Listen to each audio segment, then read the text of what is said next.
Энэ бүсгүй багнаас гар дарсан зүүд шиг л өнгөрдөг. Гэвч тэрээр том болоод Флорида мужийн хар дарсан зүүд болж хувирна. Тэгэхээр бүсгүй нэрийг Eileen Wuornos гэдэг бөгөөд тэрээр 1956 онд Мичиганд бэнтэлжээ. Түүнийг төрөх үед ээж Диана нь ердөө 14 настай, өмнө нь бас төрж байсан Кейт хэмээх хүүтэй байв. Харин түүний аав Лео гэгч нь 19 настай, мөн аль хэдийн шоронд орчихсон байжээ. Тэрээр сэтгэл зүйн асуудалтай нэгэн байсан бөгөөд шоронд байхдаа өөрийнхөө амийг хорлон нас баржээ. Иймээс Диана 2 хүүхдээ ганцаараа өсгөхөр болдог. Энэ нь 14 настай охины хувьд маш чанга даалгавар байлаа. Тэднийг 4 жил ганцаараа өсгсөний эцэст өвөө эмээдэр нь хүүхдүүдэд орхиж өөрөө шинэ амьдрал хөөхөө явна. Мөн Диана хүүхдүүддээрээ дахиж хизээч эргэж ирдэггүй. Харин энэ үеэс л Eileen-ий хар дарсан зүүд шиг амьдрал эхэлдэг. Учир нь гэвэл тэдний өвөө нь архинд донтсон ууртай хэрцгий хүчирхийлэгч нэгэн байлаа. Хүүхдүүдийг бага байхаас нь л элдвээр доромжилдог, байнга зодод занждаг, алдаа гарах болгонд шийдэгдэг байлаа. Eileen ходоодоо борлуулахын тулд гадуур гарч ойролцоох сургууль Гуанзын хог ухан идэх юм олж иддэг байв. Тэдний эмээ нь хэдий хүүхдүүдийг хамгаалах хүсэлтэй байсан боловч өөрөө архины хамааралтай сул дорой нэгэн байсан тул юу ч хийж чаддаггүй. Жил ирэх тусам өвөөгийнх нь харгислал ихсэж Eileen-д бүр бэлгийн дарамт үзүүлдэг болов. Ийм хүнд хэцүү амьдралаас залгсан Eileen гэрээсээ оргож ойролцоох ууланд амьдарч эхэлдэг. Дөнгөж 11 настай байсан Eileen гал түлж, дулаацж, өвлийн хөдөнд гадаа хонож, амьд үлдэхийн тулд хоол хулгайлан, ойролцоох сургууль Гуанзны хог ухаж, бүр биеэ үнэлэгч тохиолдол гардаг байв. Энэ маягаар өдөр хоногийг өнгөрөөсөөр эмийн цэнд хүрдэг. Мөн 1980-ад оныг гарахтай зэрэгцсэн Флорида руу ч нүүдэг. Флоридад очисон тэрээр урдын адил биеэ үнэлдэг бөгөөд энэ үедээ Tyra Moore хэмээгч бас нэгэн биеэ үнэлэгчтэй танилцдаг. Тун удалгүй бие биендээ сэтгэлтэй болж үерхэж эхэлдэг. Тэрээр Eileen-ий цорын ганц хайрладаг хүн байсан бөгөөд хэрвээ би Тайлад мөнгө авчрахгүй бол тэр намайг хаяна. Энэ хорвоо дээрх миний цорын ганц хайртай хүн намайг орхино хэмээх бодол түүний санааг зовоодог болжээ. Энэ үед тэрээр бие үнэлж олдог мөнгнөөсөө их мөнгө олох аргуудыг сүйгчилж эхэлнэ. Нэгэн орой электрон барааны дэлгүүрийн эзэн Малори хэмээгч залуу машинтайгаа явж байгаад Eileen-ийг харж хурдны зам дээрээс суулгадаг. Тэр хавийн хурдны зам дээгүүр Eileen бие үнэл зогсдог байсан бөгөөд тэд ойролцоох модны захад очин арх ууцгааж юм ярьцгаад суудаг. Энэ үед гэнэтэл Eileen буу гаргаж ирэн Малорийг будаж орхино. Тархацсан залуу машинаасаа буун мод руу зүхтаадаг боловч Eileen түүнийг араас нь будаж хөнөөдөг. Ийхүү мөнгө, эд зүйлс машиныг нь аван хэргийн газраас зүхтаана. Мөн энэхүү алга нь түүний нүдийг нээх шиг л болдог.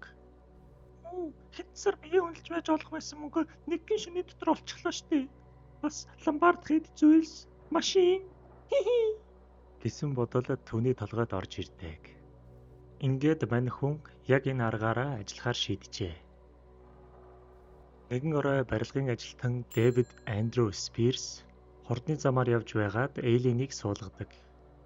Ийхүү цааш хөдлөн хэсэг явсны дараа замаас гарч хамт арх уун ярьж суугаад Eileen-д буудуулж амьсгал хураадаг. Ийхүү цогцыг нь тэнд нь орхиж мөнгийг нь тонон машиныг нь өөр газар аваачиж хайдаг. Үүний дараачаар Чарлз Дик Карскаден хэмээх 40 настай цагийн ажил хийдэг залууг мөн л адил шалтгаанаар яг ижил аргаар хороодог. Харин түүний дөрөвдөгч хохирогч Питер Симс хэмээгч байсан бөгөөд эдгэртээ гарсан усан онгоцны ажилтан байжээ. Зам дээр зогсож буй хоёр эмэгтэйг машиндаа суулган цааш явдаг. Ийхүү тэднийг хохирогч болно.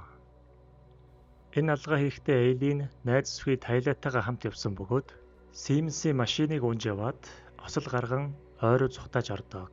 Харин энэ бүхнийг нэгэн гэрч харсан бөгөөд тэр даруйл цагдаа руу дуудлага өгч мэдээлдэг. Хэдийгээр сүүлийн хэрэг нь бүтлгүйтэх шахсан ч Эйлинд огт зогсох бодол төрсөнгүй. Ийхүү хямны цехийн хүргэлтийн ажилтан Трой Южин Борес, тэтгэвртэй гарсан агааны хүчний ажилтан Чарльз Хампрес, ачааны машины жолооч Волтер Антониог тус буудан хороож хэд зүйлсийг дээрэмддэг. Түүнийг энэ хэрэгүүдээ хийж байхад цагдаа нар ч шуурхай хайгуулын ажиллаа хийдэг бөгөөд Симсийн осолдуулсан машин доторх өрүүл, газрын зураг, хаалганы бариул дээрээс хэрэгтний хурууны хээг олж авч чаддаг. Ийхүү хурууны хээг шинжилэхэд өмнө нь хулгай, зодооны хэрэгүүдээр цагдаад бүртгэгдэж байсан Эйлиний хурууны хээтэй яг таардаг. Мөн ломбарднууд хурууны хээг авч үлддэг бөгөөд бохирчдын эд зүйлсийг зарсан Эйлиний хурууны хээ тэндээс бас олддог.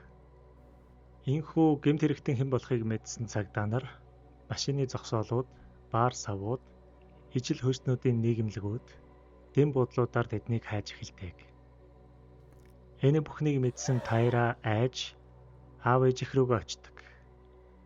Харин цагдаа нар түүнийг даган очоод чи бидэнд туслахгүй бол чи ч бас энэ алгуудыг хамт үйлдсэн болно хэмээн сүрдүүлдэг. Ийм дөөр аргагүй болсон Тайра зөвшөөрч Эйлин руу залган хэрэгээ хүлээхийг гуйж эхэлдэг.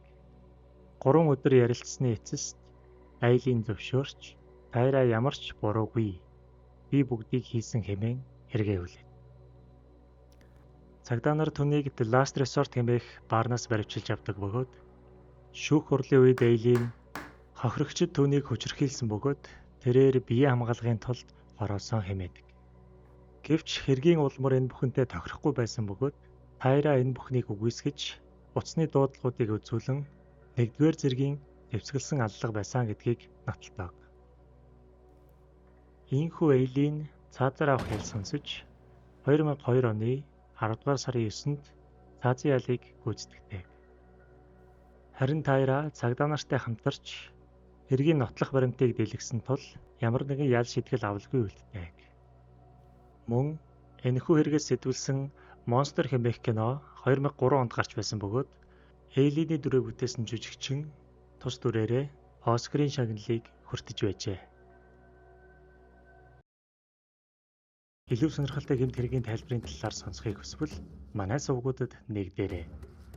Мөн биднийг дэмжих, хамтарч ажиллахыг хүсвэл дараагийн бичлэгээр иргэн уулзтлаа. Түр баяртай.